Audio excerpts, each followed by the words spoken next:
Part 2 का आया script, role मेरा पहले वाले से भी छोटा और पैसे जो ऑफर कर रहे हैं वो पहले वाले से भी कम। तो मैंने कहा ऐसा क्यों कर रहे हो यार। आपने एक था टाइगर किया, गोपी आर्या का किरदार, फिर टाइगर जिंदा है में आप नहीं थे जितना मुझे याद आ रहा है, फिर टाइगर 3 में आप वापस आते हो बट आपके किरदार को मार दिया जाता है। कभी आदित्य चोपड़ा से या वायरव से ये बात हुई कि भाई ऐसा क्यों कर रहे हो मेरे साथ?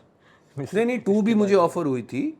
2 में उन्होंने जो पहला था, पहली जब बनी तो जब मैं स्क्रीनिंग पे गया, यश जी थे, सलीम साहब थे, उन्होंने भी मेरी पीठ थपथपाई, बहुत अच्छा काम किया तुमने, और मैं भी खुश यार। बट जब पार्ट 2 का आया स्क्रिप्ट, रोल मेरा पहले वाले से भी छोटा और पैसे जो ऑफर कर रहे हैं वो पहले वाले से भी कम। तो मैंने कहा ऐसा क्यों कर रहे हो यार। You know, if my role was appreciated, मेरा रोल बढ़ना चाहिए, नहीं यही है। तो फिर वो मैंने मना कर दिया था। 2 में दे आया था, आई रिफ्यूज्ड इट। 3 में what happened is Girish ji passed away, Girish Karnad. So Tiger की जो ओरिजिनल टीम थी उसमें मैं ही बचा था गिरीश जी थे और मैं थे। तो इस बार भी मुझे के रोल जो है वो, आपको रोल पता ही है, आपने देख लिया, अब तो I can talk about it now, अब तो कोई स्पॉइलर नहीं है, काफ़ी टाइम हो गया। हाँ। तो मैंने कहा तुम मुझे वापस बुला रहे हो मारने के लिए? कहते हाँ।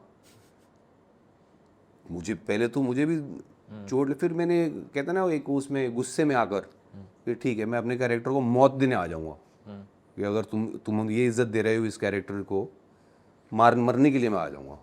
तो मैं, और अब पैसे उन्होंने इस बार मैंने ठीक ठाक लिए, नॉट ज़्यादा, ठीक ठाक पैसे लिए, कैरेक्टर मारने के लिए मैं चला गया क्योंकि उसकी जो मौत थी, हाँ, उसकी जो मौत थी वो रिमाइंडेड मी ऑफ फर्स्ट का एंड, कि गोपी आर्या का जो कैरेक्टर है वो अपनी इंटेग्रिटी से मरता है। रणवीर, इतनी लंबी बायोग्राफी में इतनी लंबे टाइम आपने स्पेंड किया है, इसमें डेफिनेटली कुछ काम ऐसे रहे होंगे जो आपने शायद मेंशन भी किया कि हाँ, जब आप 100% कन्विंस नहीं रहते हो अपने किरदार या स्टोरी से, बट आपको करना पड़ता है फॉर वॉट एवर रीजन्स कि हाँ चलो पैसे के लिए, रेंट पे करना है आपको, खाना रखना, प्लेट पे, सब चीज़ें पैसे के लिए होता है। और कुछ होता है जैसा मैं कह रहा था रिश्तेदारी में, रिश्तेदारी कि किसी के लिए कैमियो करना है, दोस्त के लिए, ऐसा वो भी होते हैं। बट जब आप मन में आप 100% कन्विंस ना हो किसी किरदार को लेके या 100% श्योर ना हो उस स्क्रिप्ट को लेके, तब एज एन एक्टर कितना मुश्किल हो जाता है उस चीज़ में अपना 100% एफर्ट डालना और 100% जेन्युइननेस के साथ काम करना।